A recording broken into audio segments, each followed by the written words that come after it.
Hello mga ka-investor, magandang hapon sa inyo. Ako nga pala ulit si Aaron at nandito lang tayo sa ating quick crypto update. No? So, based dun sa thumbnail na nakita nyo, ang nasa thumbnail, iwasan nyo tong mga tokens na to.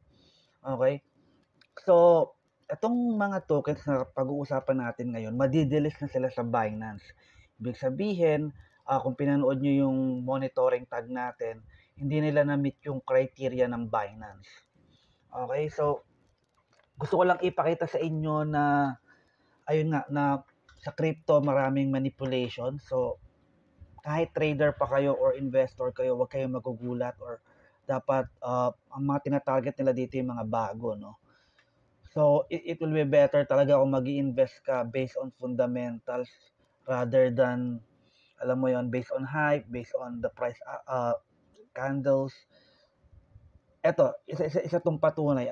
Ito yung MDEX, ito yung pag-uusapan natin kasi itong MDEX, madidili sila sa July 22nd. So, almost 9 days from now, no? So, kung makikita mo itong candle, dito yung binanggit ni Binance na madidili sila. Okay? Tignan nyo yung mouse ko. Ang sabi dito, around July 8, sinabi nung in-announce na madidili. So, nag-drop talaga sila ng todo. Okay, isipin mo from 0.2, ayan yung lowest niya, kita niyo yung price naman, di ba? 0.2 to 0.02 to 0.089, nag-pump siya ngayon. So, that is kung nag-invest ka halos 3x ng pera mo, you'll profit 3x dyan. 300% ang kikitain mo, no? So, ibig sabihin, 3 times ng pera mo, 300%, ang laki, di ba? Pero, sabi ko nga sa inyo, this is manipulation. After or before mag-July 22, sobrang bababa yan. Lalagapak pa yan ng todo. That is based on lahat ng delisting ng Binance, no? So, MDEX, iwasan nyo yan. So, market manipulation to. So, ganun kasi ang ginagawa ng iba eh. Pag sobrang baba, pag alam nilang madidelis, iti-trade nila yon, susubukan nilang kumita ng mabilisan. Tapos yung mga group dyan, natawag yan group signal para kumita. Ang gagawin nila, dahil sobrang baba na mag-uusap-usap na papataasin nila. Pero sila lang yung kikita. Because the rest, ang laki ng malulugi ng iba diyan. So ayun nga, una to MDEX, layuan nyo to. Grabe yung pump, no, 300%. From the bottom niya, isa pa to. Okay, gawin ko lang 4 hours. Ito siya, nag-0.28 siya. Ngayon, nagre-recover na siya. So, akala mo recovery, di ba? 0.4. Pero, madidilis na rin ito sa Binance. Ilang percent din to tinaas niya for today, oh? 26. Di ba? 26% siya for today lang. Okay, Polka starter naman to. Okay? Lastly, isa rin to, yung DOCK. Makikita niya, di ba, from 0.0043 to 0.01.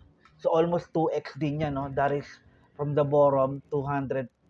So, akalain mo, di ba, na magre-recover to, pwedeng mabawi niya hanggang dito, 0.2, di ba? Ang ginagawa niya, this is manipulation. May mga taong, kasi mababa nga yung market cap niya. Punta tayo sa info, gusto ko ipakita sa inyo. Kaya ito yan, mas maliit yung market cap, mas mabilis siyang pataasin yung presyo. Okay, isipin yung market cap niya is 9 million lang. $9 million, no?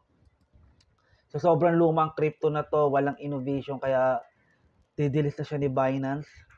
Pinag-aralan natin yung criteria no, kung ba't madidilis. Pero, ayun lang, kaya ginawa ko lang tong video na to, mga ka-investor, para lang maging aware kayo na hindi porket tumataas, maganda siyang i-trade or maganda pasukan na agad. Okay? Sobrang iwasan nyo yung ganitong mga, lalo na to, madidilis to. Maiipit kayo dito for sure kapag yung investment nyo sayang lang. Okay?